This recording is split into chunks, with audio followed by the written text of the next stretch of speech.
الحمد لله رب العالمين والصلاة والسلام على أشرف الأنبياء والمرسلين نبينا محمد وعلى آله وصحبه أجمعين وبعد فالسلام عليكم ورحمة الله وبركاته. نحمد الله تعالى ونشكره أن جعلنا من الذين يتعلمون الدين ويتفقهون فيه، فلله الحمد والمنة. وكما قال عيسى بن مريم كما يذكر ذلك ربنا تبارك وتعالى: وجعلني مباركا أينما كنت. وجاء في تفسير معنى الآية: وجعلني مباركا أي عالما، أو يعني بمعنى معلما أو متعلما. فلا أفضل ولا خير من أن يكون المرء معلما أو متعلما، وهذا فضل الله يؤتيه من يشاء. On remercie Allah subhanahu wa ta'ala et on le loue de nous permettre de faire partie de ceux qui apprennent la religion d'Allah tabaraka wa ta'ala et ou l'enseignent. Et comme il dit Isa alayhi salam, comme Allah tabaraka wa ta'ala le cite dans le Coran: et il m'a fait, dans la traduction, et il m'a rendu béni où que je sois. Et il est venu dans le tafsir dans le sens de béni où que je sois, c'est-à-dire enseignant ou apprenant. On voit donc ici, subhanallah, Isa alayhi salam, et malgré son statut de Rasoul, il a également cette position d'apprenti, car il apprend la révélation d'Allah tabaraka wa ta'ala, puis il l'enseigne. ومن الوصايا العظيمة التي جاءت في كلام الله سبحانه وتعالى: يا يحيى خذ الكتاب بقوة. الله سبحانه وتعالى أمر يحيى عليه السلام أن يأخذ أو أن يأخذ الكتاب بقوة، يعني أن يتمسك به تمسكا عظيما. وهذا يقتضي أن يكون المرء متمسكا، أي ممتثلا بالأوامر، وأن يكون تاركا للنواهي، وكذلك أن يكون متعلما، إذ لا يمكن للمرء أن يمتثل بالأوامر إن كان جاهلا بها، ولا يمكن كذلك أن يكون تاركا للنواهي إن كان جاهلا بها، فمقتضى ذلك أن يكون متعلما، ثم أن يكون معلما داعيا، وهذا شأن الأنبياء أجمعين. Et Allah tabaraka wa ta'ala, il dit, en ordonnant Yahya alayhi salam, il lui dit: Ya Yahya, ô Yahya, khudhil kitaba biquwwah, prends le livre avec force. Attache-toi au livre, attache-toi au livre, à la révélation. Attache-toi au livre par le fait d'apprendre par le fait de te conformer aux ordres d'Allah tabaraka wa ta'ala, et par le fait de délaisser les interdits d'Allah jalla wa ala. Mais cela ne peut se faire sans l'apprentissage, car celui qui ne connaît pas les obligations, celui qui ne connaît pas les ordres, comment pourrait-il se conformer à cela? Et celui qui ne connaît pas les interdits, comment pourrait-il les délaisser? فلذلك نجد مع الأسف الشديد أن كثيرا من المسلمين يقعون في المعاصي وهم لا يعلمون، وقد أوتوا بذلك من جهلهم مع الأسف الشديد. فالجهل سبب عظيم للوقوع في المعاصي، فكثير من المسلمين يقعون في معاصي ويقعون في طامات، ثم يسألون فيخبرون أن هذا أمرا حرّمه الله سبحانه وتعالى، ثم يجدون أنفسهم في مشاكل وفي مخاطر إلى آخره، وما سبب ذلك إلا الجهل وشفاء الغي السؤال كما قال عليه الصلاة والسلام. Et tu trouves aujourd'hui que malheureusement beaucoup de musulmans, subhanallah, ils tombent dans les interdits. Tu trouves qu'ils tombent dans les interdits et ils tombent dans les interdits à cause de quoi? À cause de leur ignorance. Tu trouves qu'à cause de leur ignorance, ils tombent dans les interdits et subhanallah, heu, cela parce qu'ils n'ont pas appris et le prophète sallallahu alayhi wa sallam nous dit dans le hadith: la guérison de l'ignorance, c'est le questionnement, le fait de questionner et c'est pour cela donc il est extrêmement important d'apprendre et on essaye à chaque fois d'introduire nos cours par ce genre de rappel parce que l'être humain, le musulman a besoin du rappel, il a besoin de remplir son cœur du rappel et il a besoin d'être exhorté et cette nefs qui est entre nos 2 épaules, bon ça c'est pas très joli mais en arabe, on dit comme ça. النفس التي بين جنبيك, eh bien, elle a besoin d'être rappelée et elle a besoin d'être fouettée par l'exhortation. والموعظة صوت القلوب كما قيل. Et l'exhortation, c'est le fouet des cœurs, comme il a été dit. C'est pour cela donc qu'on essaye toujours de se rappeler, d'exhorter. Et cela doit être fait à tout moment et à tout instant. Et il faut accepter le rappel. La personne doit se soumettre à la parole d'Allah tabaraka wa ta'ala et celle du prophète sallallahu alayhi wa sallam. نسأل الله سبحانه وتعالى التوفيق. نعم. قال المصنف رحمه الله تعالى بعد أن ذكر فصلا في الإيمان بالملائكة قال: فصل: ونؤمن بأن الله تعالى أنزل على رسله كتبا حجة على العالمين ومحجة للعاملين يعلمونهم بها الحكمة ويزكونهم.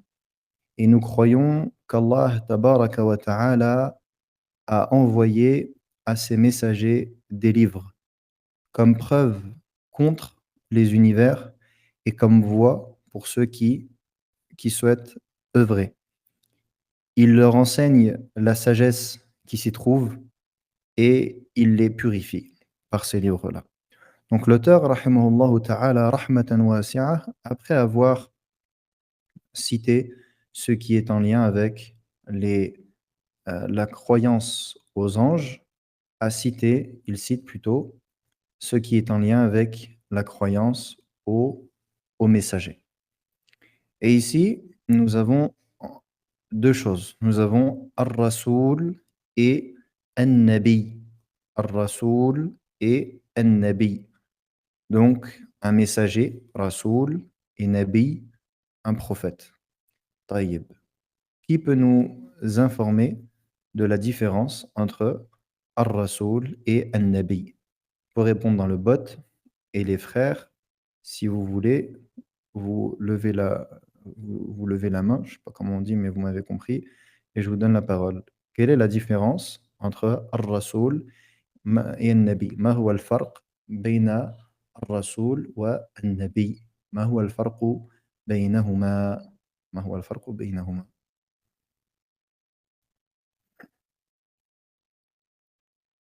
Mes frères, soyez pas timides si vous voulez prendre la parole, Inch'Allah.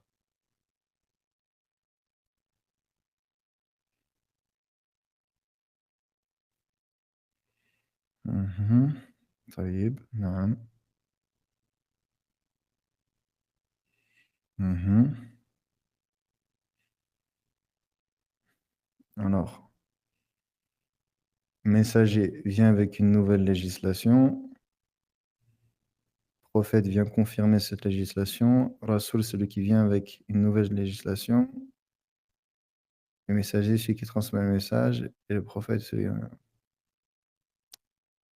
messager, celui à qui Allah révèle une nouvelle législation. Le prophète, celui qui appelle à Allah sur le messager qui a précédé. Celui qui n'est pas. Naam. Le message le plus complet, c'est celui-là. Quelqu'un répond et dit, barakallahu fikum, le messager, celui à qui Allah révèle une nouvelle législation. Et le prophète, c'est celui qui appelle à Allah selon la législation du messager qui l'a précédé, ou selon d'autres paroles de savants, celui qui n'est pas chargé de transmettre le message. Ahsantum, masha'Allah. Et ici, je vais vous lire, Inch'Allah ta'ala, la réponse est juste, et Inch'Allah, je vais vous lire la parole de Sheikh Ibn Baz, rahimahullah ta'ala, fatwa que vous pouvez retrouver sur son site. فيسأل الشيخ رحمه الله تعالى رحمة واسعة ما الفرق بين الرسول والنبي؟ قال رحمه الله المشهور عند العلماء أن النبي هو الذي يوحى إليه بشرع ولكن لا يؤمر بتبليغ الناس يوحى إليه يفعل كذا ويفعل كذا يصلي كذا يصوم كذا لكن لا يؤمر بالتبليغ فهذا يقال له نبي. Écoutez attentivement. Il dit, ce qui est connu chez les savants, c'est que le nabi, donc le nabi qui est le prophète, le nabi, c'est celui qui reçoit la révélation d'une législation. Celui qui reçoit la révélation d'une législation, mais qui n'est pas ordonné de la transmettre aux gens. Il lui est révélé de faire comme ci, de faire comme cela, de prier, mais de jeûner de telle manière, etc. Mais il n'est pas ordonné de transmettre cela aux gens. Ça, on appelle ça un nabi. Ça, on appelle ça un nabi. أما إذا أمر بالتبليغ فيبلغ الناس ينذر الناس صار نبيا رسولا كنبينا محمد صلى الله عليه وسلم ومثل موسى وعيسى ونوح وهود وصالح وغيرهم. Et il dit, en revanche, s'il est ordonné de transmettre aux gens, d'avertir les gens, alors il devient un prophète messager. Tel que notre prophète Mohammed sallallahu alayhi wa sallam, et Moussa, et Isa, et Nuh, et Hud, Salih, et autres. Donc, tout messager est prophète. Et tout prophète n'est pas messager. Et d'autres, il dit وقال قوم آخرون من أهل العلم إن النبي هو الذي يبعث بشريعة تابعة لغيره تابعة لنبي قبله يقال له نبي أما إذا كان مستقلا فإنه يكون نبيا رسولا فالذين بعثوا بعد موسى بشريعة التوراة يسمون أنبياء لأنهم تابعون للتوراة والصواب الأول يعني القول الأول أن الرسول هو الذي يبعث ويؤمر بالتبليغ وإن كان تابعا لنبي قبله كما جرى من داود وسليمان وغيرهم من الأنبياء بعد موسى فإنهم دعوا إلى ما دعا إليه موسى وهو أنبياء ورسل عليهم الصلاة والسلام. Et d'autres savants ont dit, parmi les gens de science, le nabi, le prophète, est celui qui est envoyé avec une législation autre que lui. Il est envoyé et il doit suivre la législation d'un autre que lui, d'un messager, d'un prophète qui l'a précédé. On dit alors que c'est un prophète. Mais s'il est mustaqil, il n'est pas ordonné de suivre une législation avant lui, alors c'est un messager. Donc il dit, ceux qui ont été envoyés après Moussa avec la législation de la Torah, on les appelle des prophètes, car ils ont suivi la Torah. Mais ce qui est juste, c'est la première parole. Yani, le messager, c'est celui qui est envoyé et le messager, donc Ar-Rasul, c'est celui qui est envoyé et qui est ordonné de transmettre. Et même si il suit un prophète avant lui, comme c'était le cas de Daoud et de Suleyman. Daoud et Suleyman, ils avaient certes leur législation, mais ils suivaient également la législation qui était avant eux. Car il dit, ils ont appelé à ceux à quoi appeler Moussa, et c'est donc des prophètes et des messagers. Je vais l'écrire dans la chaîne, comme ça, ce sera plus clair. Parce que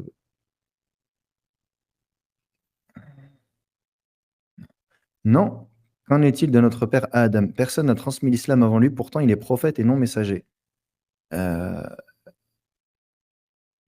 oui, selon la 2e parole. C'est pour cela que le cheikh, il dit, Cheikh Ibn Baz rahimahullah, il dit: «La première parole est plus juste». C'est de dire: le prophète, c'est celui qui est venu, qui a reçu une législation, mais qui n'a pas été ordonné de la transmettre. Qui n'a pas été ordonné de la transmettre. Donc je vous mets le résumé. Le prophète est celui qui a reçu une législation qui n'a pas été ordonné de transmettre aux gens. Le messager a reçu une législation et il est ordonné de la transmettre aux gens. Et une règle, nous avons dit, tout prophète, tout messager est prophète, mais tout prophète n'est pas messager.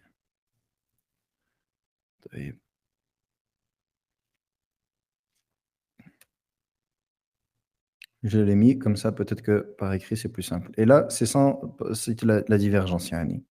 C'est sans citer la divergence. Taïb.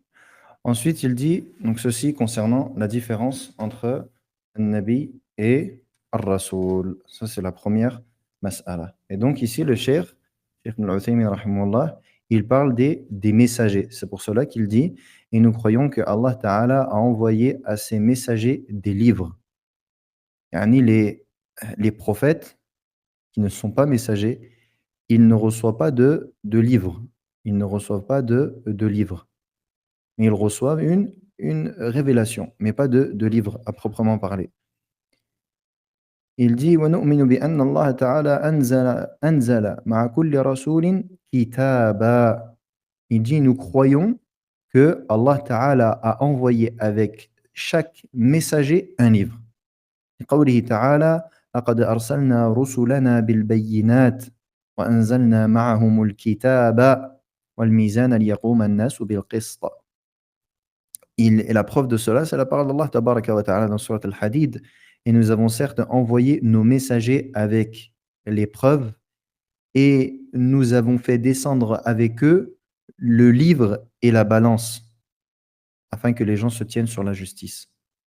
Donc, il dit Allah tabaraka wa ta'ala: wa anzalna ma'ahumul kitab. Nous avons fait descendre avec eux le livre. Yani chacun a reçu un livre, chaque rasoul reçoit un livre.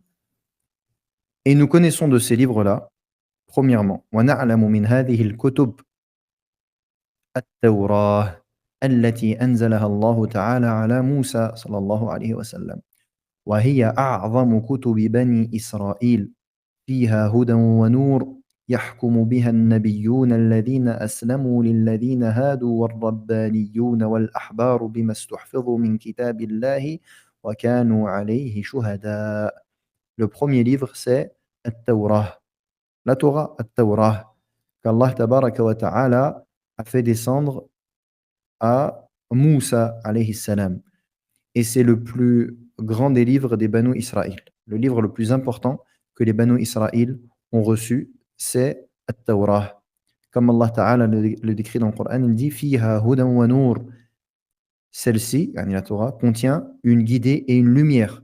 Yahkumu biha an-nabiyyoun, avec laquelle jugent les prophètes. Alladhina aslamu lilladhina hadu wal-rabbaniyyoun wal-ahbar.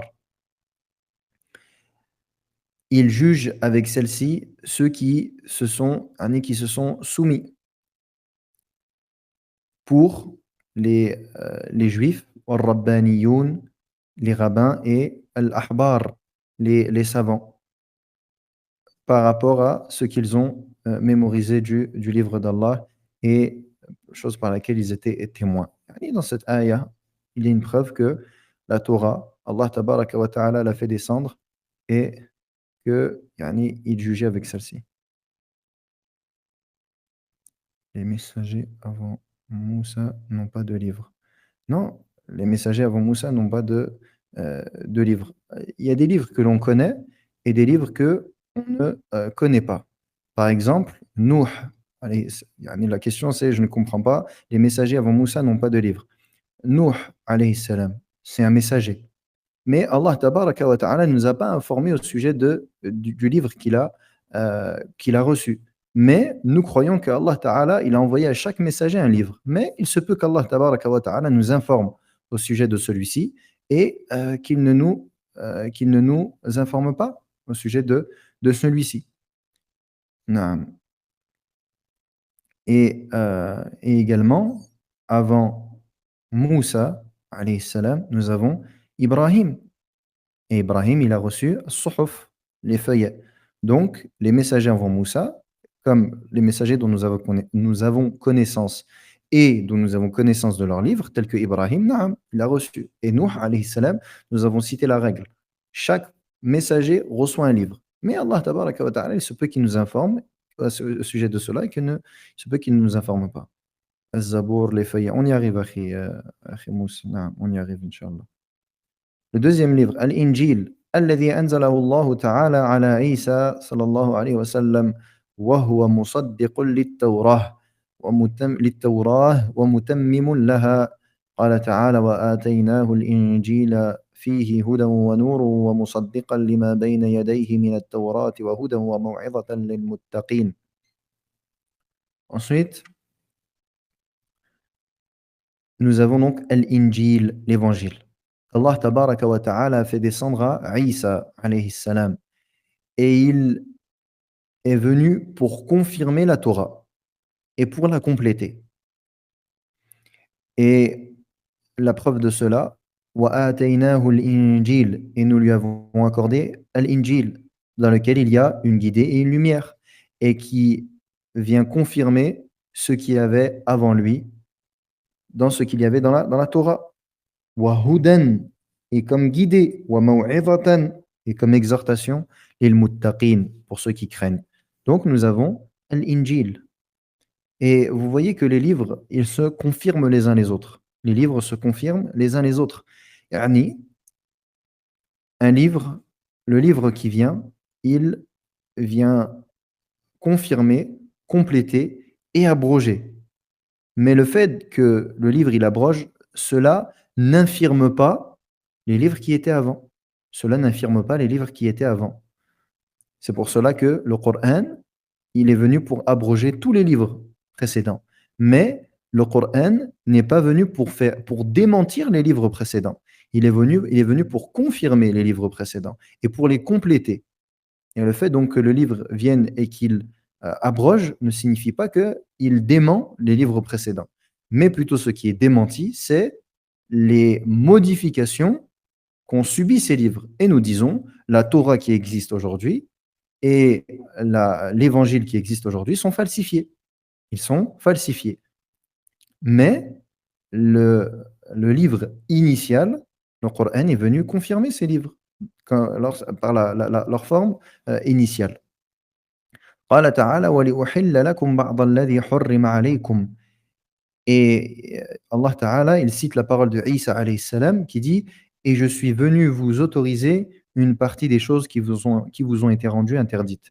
Et ça fait partie des châtiments qu'Allah Tabaraka wa Ta'ala a infligés aux Banu Israël. Les Banu Israël, à cause de leur désobéissance, Allah Tabaraka wa Ta'ala leur a rendu certaines choses interdites pour leur rendre les choses difficiles, comme châtiment. Et c'est pour cela que tu trouves que actuellement, les Juifs qui essayent de suivre leur religion, Allah al-Musta'an, leur religion elle est très compliquée, que ce soit alimentairement parlant, que ce soit dans leur vie de couple, que ce soit dans leur travail. Tout ça, c'est extrêmement difficile. Regardez juste leur samedi. L'électricité, ils ne peuvent pas l'utiliser. Ajib, tu vois que pour rentrer dans un appartement, si jamais, pour rentrer dans son immeuble, si jamais il y a un interphone, il demande à quelqu'un qui passe dans la rue, il lui dit: «Est-ce que tu peux appuyer s'il te plaît pour moi?» Parce qu'il ne peut pas utiliser le.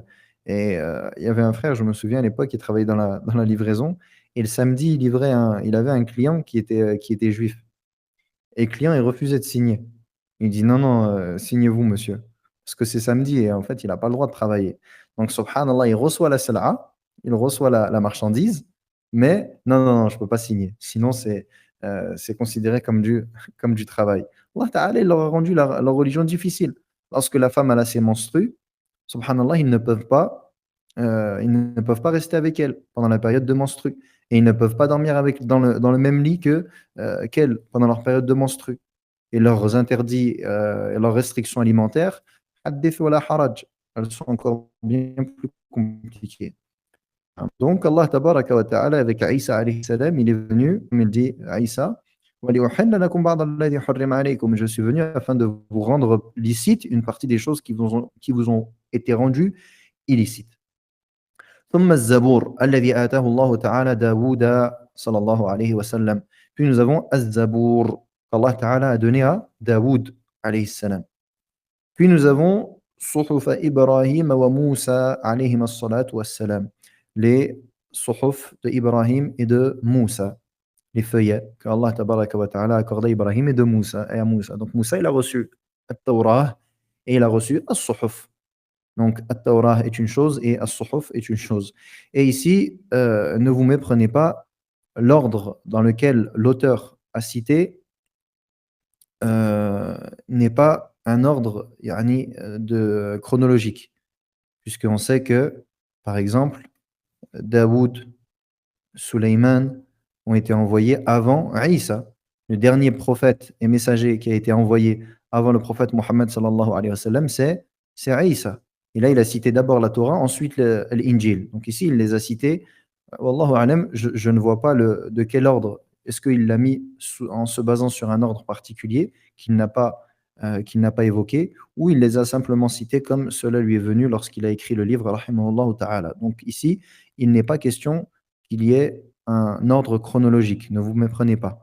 Parce que dans l'ordre chronologique, si on prend, nous avons Ibrahim alayhi salam en premier, donc qui a reçu les feuillets. Puis nous avons Moussa alayhi salam qui a reçu At-Tawrah et As-Suhuf, les feuillets. Puis nous avons Daoud avec Az-Zabour. Nous avons Daoud avec Az-Zabour. Puis nous avons Isa alayhi salam. Puis nous avons, كما قال رحمه الله, القرآن العظيم الذي أنزله الله على نبيه محمد صلى الله عليه وسلم خاتم النبيين كما قال تعالى هدى للناس وبينات من الهدى والفرقان فكان مصدقا لما بين يديه من الكتاب ومهيمنا عليه. Et Allah Ta'ala, et donc le dernier livre qui est venu pour abroger tous les livres précédents et qui est le plus grand des livres et le plus important, Al-Qur'an Al-Azim, qu'Allah Tabaraka wa Ta'ala a révélé au prophète Muhammad sallallahu alayhi wa sallam, le sceau des prophètes. Le sceau des prophètes. Et Allah Tabaraka wa Ta'ala nous dit dans Surat Al-Baqarah, Hudan linnas, guidé pour les gens, wa bayyinatin min al-huda wal furqan, et comme preuve de la guidée euh, et de Al-Furqan, le discernement. Et ce livre, il est musaddiqan lima bayna yadayh. Il est venu pour confirmer ce qu'il y avait avant lui dans les livres. Et il est venu muhayminan alayh. Il est venu pour abroger les livres précédents, pour être au-dessus des livres précédents. Et wallahi, on n'a pas conscience de l'importance du Coran. Et on n'a pas conscience du bienfait du Coran qu'Allah tabaraka wa ta'ala a donné à cette communauté. Allah jalla wa ala, il nous a envoyé un livre simple. وَلَقَدْ يَسَّرْنَا الْقُرْآنَ لِلذِّكْرِ فَهَلْ مِن مُدَّكِرٍ. Nous avons certes facilité le Coran pour le rappel, la mémorisation. Y a-t-il quelqu'un pour se rappeler? Allah tabaraka wa ta'ala, il a facilité le Coran. Des millions, pas des centaines, pas des milliers, des millions de musulmans sont non arabophones. Et ils mémorisent le Coran de la première à la dernière lettre. Et le Coran, Allah subhanahu wa ta'ala, wa inna lahu la hafidhun, il nous dit, et c'est nous qui en sommes préservateurs. Yani Allah tabaraka wa ta'ala, il a préservé le Coran. il a préservé le Coran de toute modification, de toute falsification. Et tu vois que des gens qui ne comprennent pas la parole d'Allah tabaraka wa ta'ala, ils sont capables de lire la parole, de mémoriser la parole d'Allah tabaraka wa ta'ala, de la première à la dernière lettre. Et tu vois des gens de tout âge qui mémorisent la parole d'Allah tabaraka wa ta'ala.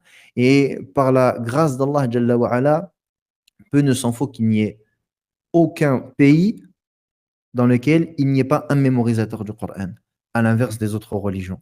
Où sont les mémorisateurs de la Torah? Où sont les mémorisateurs de l'Évangile? Eux-mêmes, ils ne sont pas d'accord sur ce qu'il y a dans leurs livres. Alors que nous, les musulmans, walillahi alhamd wal minna, peu importe où tu iras, tu ne trouveras aucune divergence entre les musulmans concernant le Coran. Aucune divergence, aucun verset qui est changé, aucune chose qui est modifiée, rien. Le Coran, il est comme Allah tabaraka wa ta'ala l'a fait descendre. Et c'est pour cela qu'il faut que le musulman, il s'attache à la parole d'Allah jalla wa ala. Parce que c'est la parole d'Allah. La parole d'Allah. Kalamullah. تكلم به أوحاه إلى جبريل وجبريل أوحاه إلى نبينا محمد صلى الله عليه وسلم كلام الله هدى للناس هدى فيه الهدى celui qui cherche le chemin فيه هدى le Coran est une guidée c'est un chemin c'est celui qui te mène vers Allah tabaraka wa ta'ala قيما le livre d'Allah tabaraka wa ta'ala il est droit et il appelle à la droiture. Allah tabaraka wa ta'ala a appelé son livre Al-Furqan, le discernement. Allah tabaraka wa ta'ala a cité le Coran comme étant Nour, une lumière. Allah tabaraka wa ta'ala a cité le Coran comme étant un shifa, une guérison, non pas un médicament, non pas un traitement, une guérison. La parole d'Allah tabaraka wa ta'ala est une guérison. Et il dit rahma. Allah tabaraka wa ta'ala a décrit le Coran comme étant une miséricorde, une rahma. Allah tabaraka wa ta'ala a décrit le Coran comme étant mubarakan, béni. La parole d'Allah tabaraka wa ta'ala contient de la bénédiction. Quand tu te plains que tu n'arrives pas à gérer ton temps, que tu n'as pas de temps, que tu perds énormément ton temps, que tu n'arrives pas à faire tes adorations comme il se doit, que tu n'arrives pas à trouver peut-être du travail, que tu n'arrives pas à te marier, que tu n'arrives pas peut-être à avoir des enfants, que tu n'arrives pas à toutes ces difficultés que tu retrouves dans ta vie. Allah tabaraka wa ta'ala il nous dit que le Coran il est kitabun anzalnahu ilayka mubarakan. Nous avons fait descendre un livre sur toi qui est béni. Celui qui lit le Coran, il obtient la bénédiction. Il profite de la bénédiction. Parmi les plus grandes causes pour obtenir la bénédiction dans sa vie, la lecture du Coran.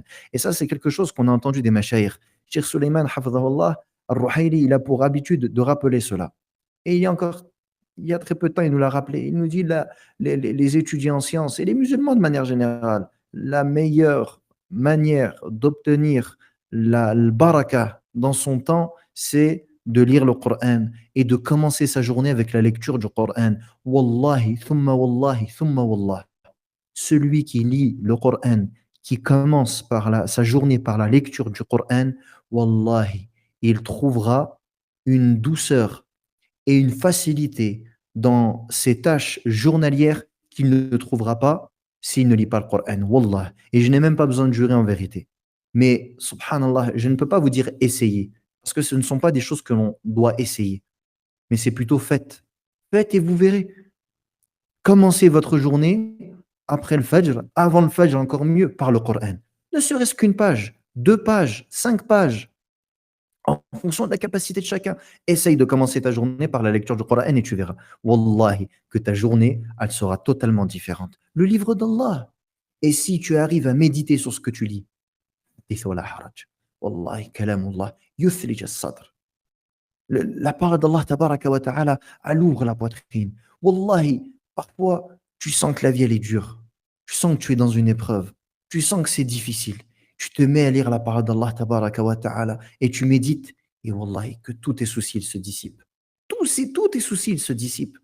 Et regardez la parole du prophète sallallahu alayhi wa sallam, lorsqu'il nous dit, il n'y a pas un serviteur qui implore Allah tabaraka wa ta'ala lorsqu'il est triste en disant Allahumma ana abduk, ibnu abdik, ibnu amatik. Nasiyati biyadik. Oh Allah, je suis ton serviteur. Fils de ton serviteur. Fils de ta amatik. J'ai oublié comment on dit le féminin en français. Nasiyati biyadik. Mon toupet est entre tes mains. Madin fiyya hukmuk. Adlun fiyya qada'uk.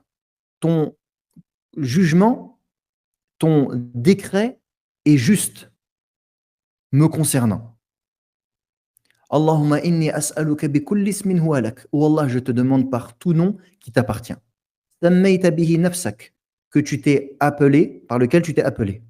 Aw anzaltahu fi kitabik, ou que tu as fait descendre dans ton livre. Aw allamtahu ahadan min khalqik, ou que tu as enseigné à un de tes créatures, à une de tes créatures. Aw ista'tharta bihi fi ilmi al-ghayb 'indak, ou que tu as gardé auprès de toi dans la science de l'invisible.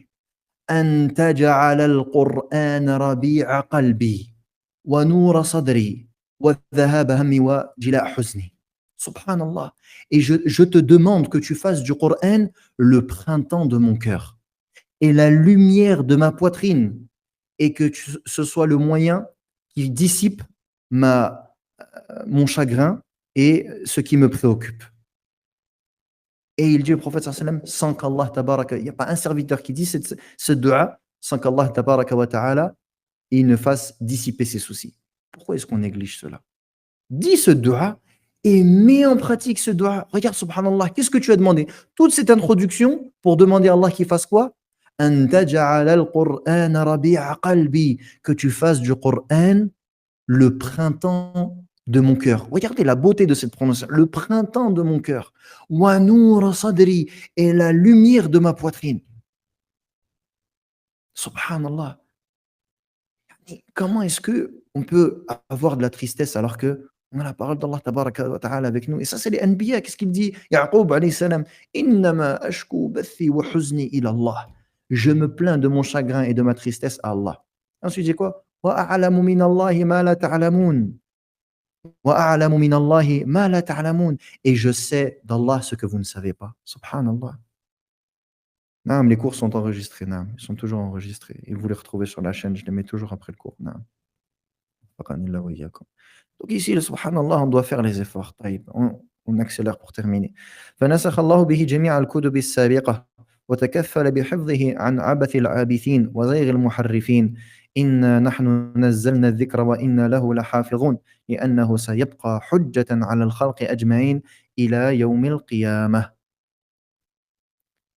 Il dit ensuite, l'auteur, rahimahullah, le Coran est venu pour abroger l'ensemble des livres précédents. Et Allah, tabaraka wa ta'ala, s'est chargé de le préserver, de l'amusement de ceux qui voudraient s'amuser et de ceux qui voudraient le modifier. Inna nahnu nazzalna dhikr. C'est nous qui avons fait descendre le rappel. Le Coran. Wa inna lahu lahafidhun. Et nous en sommes certes protecteurs. Car il restera comme preuve contre l'ensemble des créatures jusqu'au jour du jugement. أما الكتب السابقة فإنها مؤقتة بأمد ينتهي بنزول ما ينسخها ويبين ما حصل فيها من تحريف وتغيير ولهذا لم تكن معصومة منه فقد وقع فيها التحريف والزيادة والنقص. Alors que les livres précédents, Allah tabaraka wa ta'ala les a certes révélés pour une période donnée et jusqu'à un moment qui se terminera, et cela par le fait qu'ils soient abrogés par ce qui y viendra après. Et c'est pour cela et Allah tabaraka wa ta'ala volontairement les a rendus faillibles, à l'inverse du Coran, comme cela est venu pour la Torah et l'Évangile qui ont reçu de la modification, de l'ajout et de la réduction. من الذين هادوا يحرفون الكلم عن مواضعه. Parmi ceux qui sont juifs, il y a de ceux qui modifient les paroles. Le livre, التوراة. فويل للذين يكتبون الكتاب بأيديهم ثم يقولون هذا من عند الله ليشتروا به ثمنا قليلا فويل لهم مما كتبت أيديهم وويل لهم مما يكسبون. الله المستعان. Malheur à ceux qui écrivent le livre de leurs mains puis qui disent cela vient d'Allah, afin d'acheter par cela un faible ou un vil prix. Malheur à eux, dû à ce que leurs mains ont écrit. Et malheur à eux pour ce qu'ils prennent يعني comme argent. قل من أنزل الكتاب الذي جاء به موسى نورا وهدى للناس تجعلونه قراطيس تبدونها وتخفون كثيرا. Dis, qui a fait descendre, qui est celui qui a fait descendre le livre avec lequel est venu Moussa comme lumière et guidée pour les gens? Vous en faites des qaratis, vous montrez une partie et vous cachez beaucoup. Yani, subhanallah, vous montrez une partie du livre aux gens et vous cachez énormément du livre. وَإِنَّ مِنْهُمْ لَفَرِيقًا يَلْوُونَ أَلْسِنَتَهُمْ بِالْكِتَابِ لِتَحْسَبُوهُ مِنَ الْكِتَابِ وَمَا هُوَ مِنَ الْكِتَابِ وَيَقُولُونَ هُوَ مِنْ عِنْدِ اللَّهِ وَمَا هُوَ مِنْ عِنْدِ اللَّهِ وَيَقُولُونَ عَلَى اللَّهِ الْكَذِبَ وَهُمْ يَعْلَمُونَ. Il dit, et il y a un groupe parmi eux qui, prononce avec leur langue en disant que cela est le livre. Le livre d'Allah, tabaraka wa ta'ala. Et cela n'est pas le livre qu'Allah a révélé. Et ils disent, ceci vient d'Allah et ceci ne vient pas d'Allah. Et ils prononcent le mensonge et ils mentent sur Allah tout en sachant. ما كان لبشر أن يؤتيه الله الكتاب والحكم والنبوة ثم يقول للناس كونوا عبادا لي من دون الله. Et il n'appartient pas à un homme à qui Allah a donné le livre, le jugement et la prophétie, puis qui dit après cela aux gens, soyez mes adorateurs en dehors d'Allah. Adorez-moi en dehors d'Allah. Et ici, Allah tabaraka wa ta'ala, il vient démentir ce que prétendent les gens du livre. Ya ahl al-kitab, qad ja'akum rasuluna yubayyin lakum kathiran mimma kuntum tukhfuna min al-kitab. Et Allah ta'ala, il dit, ô vous, gens du livre, ô gens du livre, vous est certes venu un messager qui vous clarifie beaucoup de ce que vous cachez du livre. إلى قوله لقد كفر الذين قالوا إن الله هو المسيح ابن مريم jusqu'à sa parole ont certes mécru ceux qui ont dit le Messie, le Messie, Allah est le Messie, fils de Maryam. Et donc, alhamdulillah, Allah subhanahu wa ta'ala, alhamdulillah, alhamdulillah, alhamdulillah, qu'Allah tabaraka wa ta'ala nous ait fait musulmans et qu'Allah subhanahu wa ta'ala nous a préservés sur l'islam. Et alhamdulillah, qu'Allah tabaraka wa ta'ala, il nous a montré la voie de la sunna du prophète sallallahu alayhi wa sallam. Et alhamdulillah, qu'Allah jalla wa ala, il nous a permis de faire partie de ceux qui apprennent la science et qui l'enseignent aux gens. Et on demande à Allah subhanahu wa ta'ala de nous rajouter de ses bienfaits. Alhamdulillah. Lorsque tu vois ces choses-là, tu vois cette vie misérable qu'ils vivent et qu'ils mènent, wallahi, tu remercies Allah tabaraka wa ta'ala. Et c'est pour cela que il faut que l'on s'accroche à la parole d'Allah jalla wa ala. Et que justement, cette chose par laquelle Allah jalla wa ala nous a différenciés, cette chose par laquelle Allah nous a différenciés des autres communautés, il faut que l'on prenne soin de cela. Il faut que l'on fasse des efforts pour cela. Mémorise un verset par jour. Qu'est-ce qui t'empêche de mémoriser un verset par jour? Mémorise un verset tous les 2 jours. Qu'est-ce qui t'empêche de mémoriser un verset tous les 2 jours? Mémorise une page par mois. Qu'est-ce qui t'empêche de mémoriser une page de la parole d'Allah tabaraka wa ta'ala par mois? Qu'est-ce qui t'empêche de faire cela? Wallahi, que on voit des gens aveugles, mémoriser la parole d'Allah tabaraka wa ta'ala en braille. Avec le braille, ils apprennent la parole d'Allah jalla wa ala. Et nous, Allah subhanahu wa ta'ala nous a donné des yeux, nous a donné une compréhension, nous a donné une raison, et on ne mémorise pas la parole d'Allah, et on ne met pas la pratique la parole d'Allah, et ensuite on dit, moi je fais partie de Ahl Sunnah wal Jama'a, je suis de Ahl Sunnah. Comment tu fais partie de Ahl Sunnah et tu n'as pas de lien avec le Coran? Tu ne médites pas la parole d'Allah tabaraka wa ta'ala, tu ne lis pas la parole d'Allah tabaraka wa ta'ala, tu ne mémorises pas la parole d'Allah. Combien d'années sont passées? Combien d'années sont passées depuis que tu connais la vérité? Depuis que Allah tabaraka wa ta'ala t'a ouvert les yeux et que tu mets un minimum, que tu pratiques un minimum la religion d'Allah. Combien d'années sont passées? Où en es-tu de la mémorisation du Coran? Où en es-tu de la lecture du Coran? Où en es-tu de la compréhension du Coran? Où en es-tu de l'apprentissage de la langue arabe qui est la clé qui te permet d'apprendre le Coran, de le comprendre et de vivre avec? Où est-ce que nous en sommes? Qu'est-ce que l'on dira à Allah tabaraka wa ta'ala le jour du jugement? Quelle sera notre excuse lorsque l'on sera questionné à propos du livre d'Allah? Qu'est-ce que l'on a préparé comme réponse, comme preuve? Où en sommes-nous? Jusqu'à quand? Jusqu'à quand allons-nous rester dans cette insouciance? Jusqu'à quand allons-nous laisser Shaitan prendre le dessus sur notre nafs? Jusqu'à quand est-ce que nous allons laisser les jours passer et nos cœurs s'endurcir?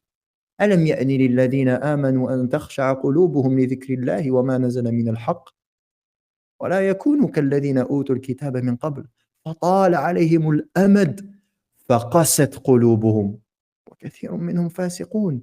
Allah tabaraka wa ta'ala, il s'adresse à nous et il nous dit: n'est-il pas venu le temps pour ceux qui ont reçu la foi? ألم يأن للذين آمنوا أن تخشع قلوبهم لذكر الله وما نزل من الحق, que leur cœur se fende, que leur cœur se soumette, que leur cœur soit recueilli face à ce que nous avons fait descendre du rappel. Le livre d'Allah tabaraka wa ta'ala. Quand est-ce que nos cœurs vont avoir le khushu', l'humilité, la concentration? وَلَا يَكُونُوا كَالَّذِينَ أُوتُوا الْكِتَابَ مِنْ قَبْلِ, et qu'ils ne soient pas semblables à ceux qui ont reçu le livre avant. فَطَالَ عَلَيْهِمُ الْأَمَدُ, le temps s'est étalé.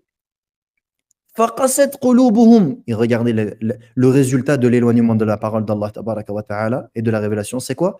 فَقَسَتْ قُلُوبُهُمْ, leurs cœurs se sont endurcis. Leurs cœurs se sont endurcis. وَكَثِيرٌ مِّنْهُمْ فَاسِقُونَ, et beaucoup d'entre eux sont pervers. Qu'est-ce qui amène à la dureté du cœur et à la perversion? Le délaissement de la parole d'Allah tabaraka wa ta'ala. Al-khushu', le fait de méditer sur la parole d'Allah tabaraka wa ta'ala, ce qui t'apporte cette humilité, cette méditation, ce ressenti, cette foi qui augmente. لو أنزلنا هذا القرآن على جبل لرأيته خاشعا متصدعا من خشية الله. Allahu Akbar. Allah tabaraka wa ta'ala nous dit, si nous avions fait descendre ce Coran sur une montagne, tu l'aurais vu se fendre. Tu l'aurais vu se fendre de crainte d'Allah. La montagne, la créature la plus solide, la plus forte, la plus grande qu'Allah tabaraka wa ta'ala ait mis sur terre. Si Allah avait fait descendre le Coran sur la montagne, elle se serait fendue. Subhanallah. Et nos cœurs, morceaux de chair, il ne se fend pas, il ne médite pas, il ne réagit pas face au rappel d'Allah tabaraka wa ta'ala. Jusqu'à quand allons-nous rester dans cette insouciance? Et wallahi, je suis le premier concerné par ce que je dis. As'alallah subhanahu wa ta'ala min fadlih. سبحانك اللهم وبحمدك أشهد أن لا إله إلا أنت أستغفرك وأتوب إليك. بارك الله فيكم وجزاكم الله خيرا. والسلام عليكم ورحمة الله وبركاته.